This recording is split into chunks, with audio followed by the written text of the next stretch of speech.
पटवारी के लिए सामान्य प्रबंधन में कॉन्सेप्ट प्लस एमसीक्यू कैसे करें, कि मतलब कि अगर 10-15 क्वेश्चन सिर्फ कॉन्सेप्ट बेस पे आ गए कि समन्वय क्या होता है, उसके अंतर्गत कौन कौन सी प्रक्रियाएं होती हैं, नियोजन क्या होता है, और अगर आपको समझ नहीं आ रहा है कि इन चैप्टर्स को हम कैसे कंप्लीट करें, पढ़ना कैसे चाहिए, कौन सा इंपॉर्टेंट है, क्या कैसे करें, कुछ समझ नहीं आ रहा है, तो मैं एक चैप्टर के माध्यम से, एक चैप्टर मतलब जैसे मैं पढ़ती हूँ वैसे ही आपको समझाऊंगी। बस ये एक डेमो है, आपको इत्मीनान से बैठ के पूरा देखना है। ईयरफोन लगा लीजिए, शोरगुल नहीं होना चाहिए। आपको जैसे मैं पढ़ रही हूँ वैसे ही आपको कल से एक एक चैप्टर कंप्लीट करना है, क्योंकि लास्ट ईयर का जो भी मैंने एनालिसिस करा है, जो मतलब पहले आते हैं कि कॉन्सेप्ट बेस्ड, मतलब अगर अच्छे से आपने कॉन्सेप्ट बिल्ड कर लिए तो 15-16 क्वेश्चन आपको आपके कॉमन सेंस से रहेंगे कॉन्सेप्ट बेस्ड, बाकी जो रहेंगे कथन से रहेंगे कि यह कथन किसने कहा और ये बुक किसकी है। तो इस तरीके से बाकी तो मतलब लगभग 10 क्वेश्चन ऐसे रहेंगे कि जो फैक्चुअल रहेंगे, लेकिन 15 ऐसे क्वेश्चन रहेंगे लगभग में जो कॉन्सेप्ट बेस्ड रहेंगे। और अगर आपका कॉन्सेप्ट क्लियर नहीं है, सिर्फ रट्टू तोता बनते गए MCQ MCQ MCQ MCQ, no doubt बहुत ज़रूरी है, बहुत ज़रूरी है लगाना। आप डेली 50-100 एमसीक्यू लगाओ, लेकिन इसके कॉन्सेप्ट आपको बिल्ड रहेंगे। अगर कॉन्सेप्ट बना लिया तो फिर कोई नहीं रोक सकता है प्रबंधन में अच्छा करने से। ठीक है, तो देखो मैं कैसे पढ़ती हूँ, अगर जैसे मैं पढ़ती हूँ तो कैसे पढ़ती हूँ। ये मेरे पास एग्जामपीडिया की बुक है, इसी के थ्रू मैं फर्स्ट चैप्टर आपको पूरा बताऊंगी।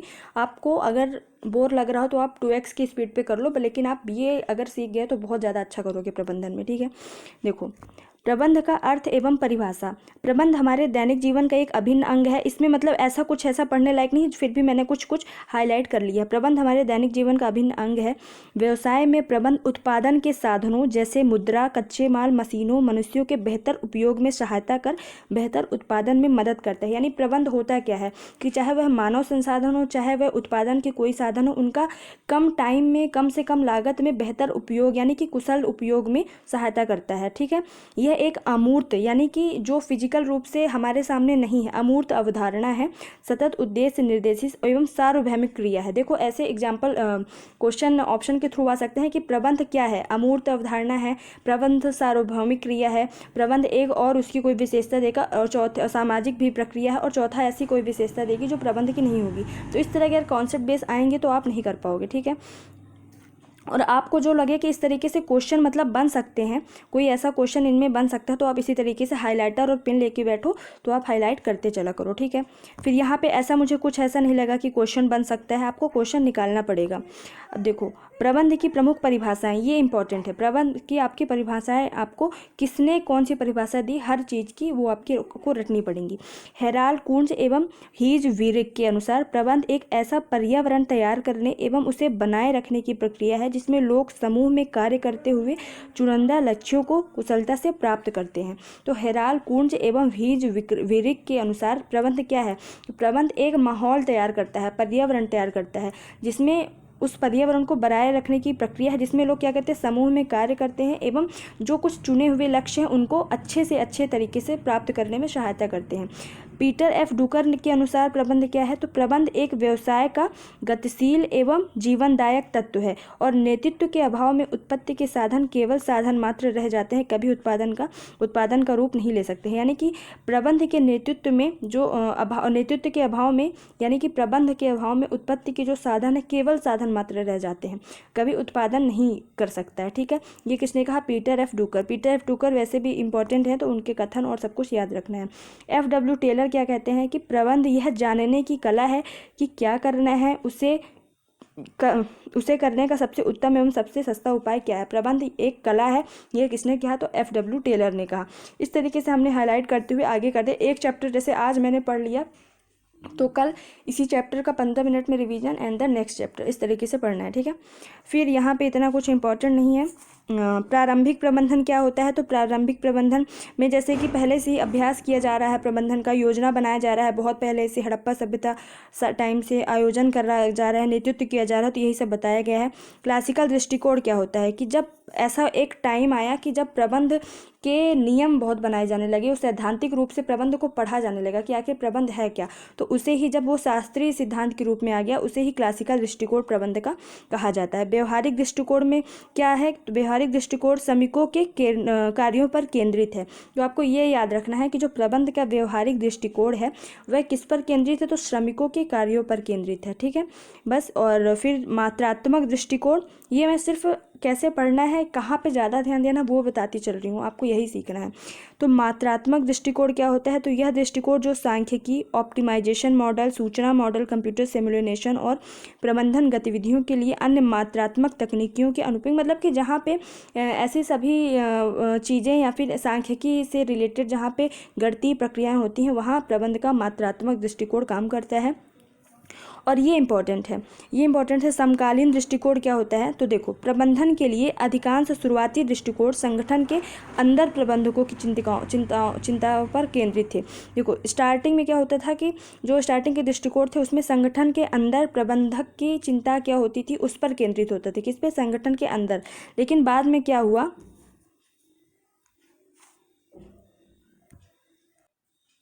बाद में क्या हुआ कि बाहरी वातावरण यानी संगठन के बाहरी वातावरण पर भी ध्यान देने लगा।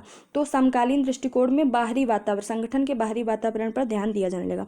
अब कुछ ऐसे फैक्ट हैं प्रबंध संबंधी प्रमुख कथन, जैसे लॉरेंस एप्पले, ये आपको क्वेश्चन मिलते होंगे जरूर। लॉरेंस एप्पले के अनुसार प्रबंध व्यक्तियों का विकास है, ना कि वस्तुओं का विकास है। आप इसको याद कैसे करोगे? एप्पल, एप्पल क्या होता है? सेब होता है, एक फ्रूट होता है जो कि एक वस्तु है।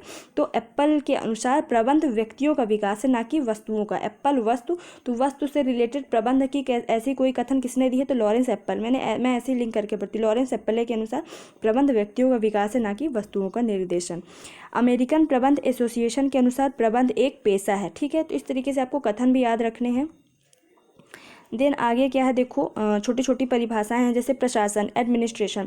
तो ये याद रखना है कि प्रशासन लैटिन भाषा का शब्द है। क्या पता ऐसे क्वेश्चन पूछ ले कि प्रशासन किस भाषा से निकला है? ग्रीक, लैटिन, इंग्लिश, है ना, इस तरीके से। तो लैटिन भाषा का शब्द है एड तथा मिनिस्टर।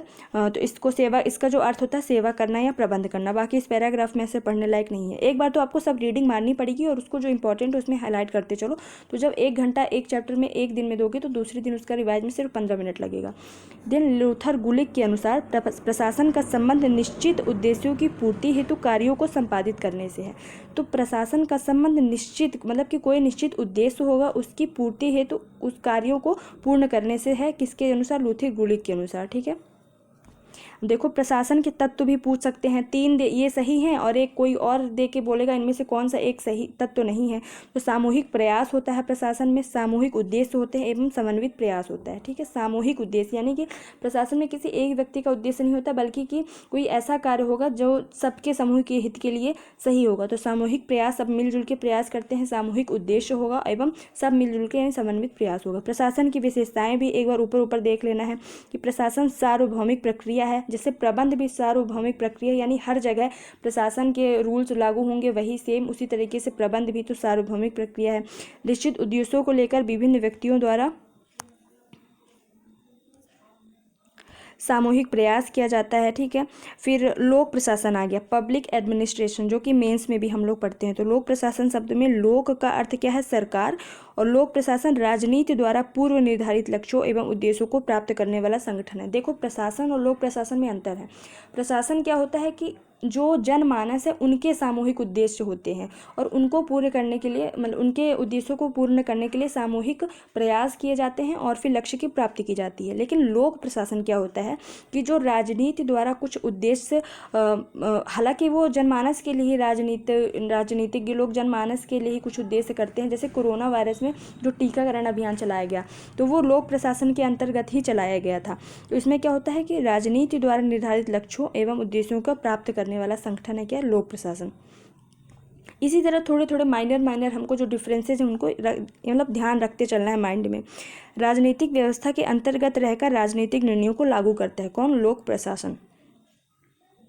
अब देखो प्रबंध एक नेतृत्व कार्य है जिसमें सामान्य लक्ष्यों की प्राप्ति के लिए मानवीय प्रयासों का नियोजन, संगठन, निर्देशन, नियंत्रण। क्वेश्चन आ जाएगा कि प्रबंध के कार्यों में या प्रक्रिया में कौन सा ऐसा जो कार्य है जो नहीं मतलब सम्मिलित होता है? तो नियोजन रहता है सम्मिलित, नियंत्रण भी, निर्देशन भी, संगठन भी। कोई ऐसा दे दिया जाएगा जो नहीं रहता होगा। तो इस तरीके से आपको थोड़ा थोड़ा देखते चलना है। संगठन क्या होता है? कार्य को संपादित करने के लिए किन किन क्रियाओं को किया जाए यह निर्धारण करना एवं व्यक्तियों के बीच उन क्रियाओं के वितरण की व्याख्या करना ही संगठन है। संगठन क्या होता है कि कोई एक कार्य है, जैसे कि अगर गेहूं है, गेहूं वीट होता है ना, उसको हमें जो गरीबी रेखा से नीचे के व्यक्ति हैं, मुख्य धारा से दूर के जो व्यक्ति हैं उनको हमें बांटना है, 2-2 किलो सबको बांटना है।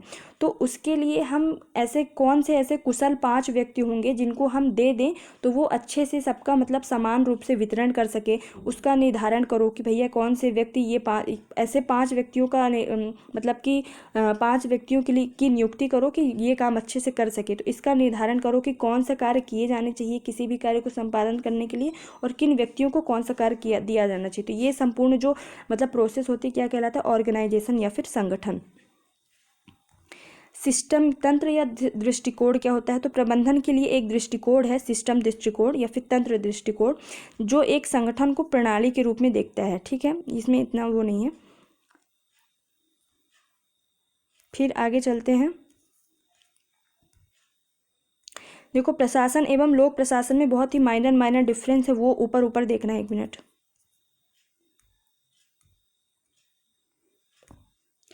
देखो जो प्रशासन है किसी सामान्य उद्देश्य को लेकर विभिन्न व्यक्तियों द्वारा किया गया सामूहिक प्रयास होता है। ठीक है, प्रशासन लोक प्रशासन पहले ही बता दिया कि राजनीति द्वारा पूर्व निर्धारित लक्ष्यों व उद्देश्यों को प्राप्त करने वाला संगठन होता है। जो प्रशासन होता है व्यापक दृष्टिकोण होता है और जो लोक प्रशासन होता है वह प्रशासन का ही एक भाग होता है, यानी संकुचित दृष्टिकोण होता है। ठीक है, फिर प्रशासन एक प्रक्रिया होती है, प्रशासन एक प्रक्रिया होती है और यह एक तंत्र होता है और जन कल्याणकारी के लिए किया जाता है। तो इसमें बस थोड़ा थोड़ा ऊपर ही देखना है आपको। इसी तरह शासन एवं लोक प्रशासन में अंतर। शासन क्या है, शासन का संबंध सीधे सरकार से है। लोक प्रशासन का संबंध नौकरशाही से है, जो एसडीएम डीएसपी ये सब बनते हैं, एसडीएम हो गया, तहसीलदार हो गए, ये सब नौकरशाही से संबंधित होते हैं। और शासन का संचालन जनता द्वारा चुने हुए प्रतिनिधियों द्वारा किया जाता है। ठीक है, जिससे कि हम जो विधायक चुनते हैं या फिर जो संसद चुनते हैं, सांसद चुनते हैं, वो सभी उनका जनता द्वारा ही तो चुना जाता है और शासन का संचालन उन्हीं के द्वारा किया जाता है। और जो इनका जो लोक प्रशासन का संचालन सरकार द्वारा नियुक्त अधिकारियों के माध्यम से किया जाता है। यह संविधान से दिशा निर्देश प्राप्त करते हैं और जो लोक सेवक होते हैं वो सरकार के निर्देश पर कार्य करते हैं। यह सीधे जनता के प्रति उत्तरदायी होते हैं क्योंकि जनता ही उन्हें चुनती है, इसीलिए जो नेता होते हैं उनको क्या बोलते हैं, जनसेवक। और जो जैसे एसडीएम वगैरह जो होते हैं उनके वो सरकार के प्रति उत्तरदायी, तो इसीलिए उन्हें क्या कहते हैं, सरकारी सेवक या लोक सेवक। शासन का मुख्य कार्य नीति निर्माण है और जो नीति निर्माण करती है, जो मतलब नीतियों का निर्माण करती है शासन, तो उन नीतियों का क्रियान्वयन कौन करता है, लोक प्रशासन करता है। ठीक है, इस तरीके से। फिर प्रशासन एवं प्रबंधन में अंतर आ गया, तो ये आप ऐसे मतलब पढ़ सकते हो। प्रशासन का मुख्य कार्य संगठनों के लक्ष्यों को निर्धारित करना और प्रबंध प्रशासन द्वारा निर्धारित लक्ष्यों को प्राप्त करने, मतलब ऐसे इतना इंपॉर्टेंट नहीं है। आगे चलते हैं। देखो प्रबंध के उद्देश्य कौन कौन से हैं, तो ऊपर ऊपर पढ़ लो कि संसाधनों का अनुकूलतम प्रयोग, जैसे कि मैंने स्टार्टिंग में ही बताया कि कम से कम संसाधनों का इस तरीके से उपयोग करो कि ज़्यादा से ज़्यादा कार्य पूर्ण हो, तो अनुकूलतम उपयोग हो गया। दूसरा क्या हो गया, उत्पादन के सभी घटकों के अधिकतम प्रयोग द्वारा क्या करना है, उत्पादकता में वृद्धि करना है। ठीक है, ऊपर ऊपर ही पढ़ना है। जहाँ पे बहुत ज़्यादा इंपॉर्टेंट फैक्ट निकल के आ रहा है वहाँ पे मैंने क्या किया, हाईलाइट किया है। पूंजी पर उचित प्रत्याय करना है, प्रसिद्धि निर्माण करना है, परिवर्तित वातावरण की चुनौतियों को स्वीकार करना है, ये सब प्रबंध की विशेषताएं। और प्रबंध की अन्य विशेषताएं भी हैं कि सर्वव्यापी है, बहुआयामी है, निरंतर चलने वाली प्रक्रिया है, सामूहिक प्रक्रिया है, मानवीय प्रयासों से संबंधित है, सतत क्रिया है, सामाजिक क्रिया है, पृथक अस्तित्व होता है, व्यवहारशील है, यह परस्पर जोड़ने वाली है और परिस्थिति पर आधारित प्रक्रिया। तो इस तरीके से इसकी थोड़ी थोड़ी विशेषताएं पढ़ ली हमने। फिर इसमें क्रियात्मक क्षेत्र है, इसमें ऐसा कुछ पढ़ने लायक नहीं है। फिर उसके बाद 1 मिनट, अब देखो ये इंपॉर्टेंट फैक्ट निकल गया कि डॉक्टर जॉन एफ मी ने प्रबंध को किसी भी देश के आर्थिक विकास के मास्टर कुंजी कहा। तो क्वेश्चन सीधे पूछा जा सकता है कि किसने प्रबंध को किसी भी देश के आर्थिक विकास की मास्टर कुंजी कहा, तो डॉक्टर जॉन एफ मी। इस तरीके से आपको बुक पढ़ते समय कॉन्सेप्ट के साथ अगर कोई फैक्ट मिल जाए तो सीधे हाईलाइट करना है, उसको तुरंत के तुरंत रट लेना है।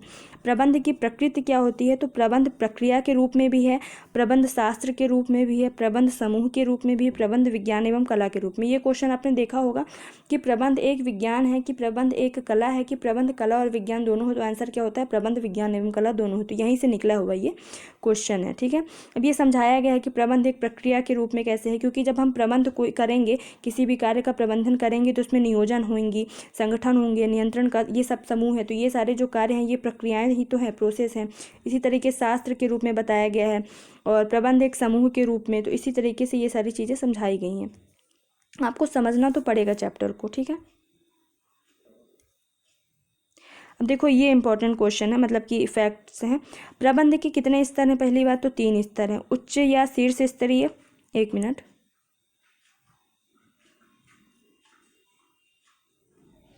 उच्च या शीर्ष स्तरीय प्रबंध, मध्यम स्तरीय प्रबंध एवं पर्यवेक्षीय प्रबंध। इसके अंदर भी आपको पढ़ने हैं। 1 मिनट, ये इमेज सही नहीं आ रही है, मैं दूसरा इमेज लगाती हूँ।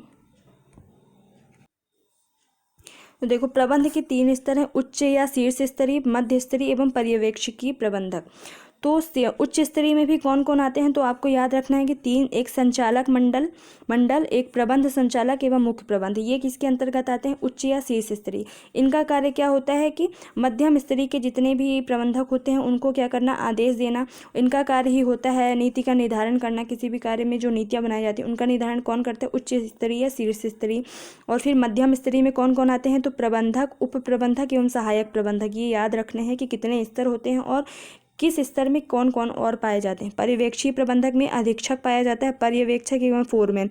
मैंने लिख लिया है यहाँ पे APF, ए से अधीक्षक, P से पर्यवेक्षक, F से फोरमैन, APF। ठीक है, इस तरीके से थोड़ा बहुत लिंक करके चलना है। फिर इसके अंदर थोड़ी बहुत डिटेल दे दी गई है। ठीक है, अब देखो सर्वप्रथम 1916 में हेनरी फ्योल ने प्रबंध के कार्यों का प्रतिपादन किया और उनके अनुसार प्रबंध के 5 कार्य। बहुत इंपॉर्टेंट ये पूरा बॉक्स है कि सर्वप्रथम प्रबंध के कार्य का प्रतिपादन किसने किया? तो हेनरी फ्योल ने। कब किया? 1916 में। और हेनरी फ्योल के अनुसार प्रबंध के कितने कार्य हैं? तो 5 कार्य हैं, पूरा रट लो।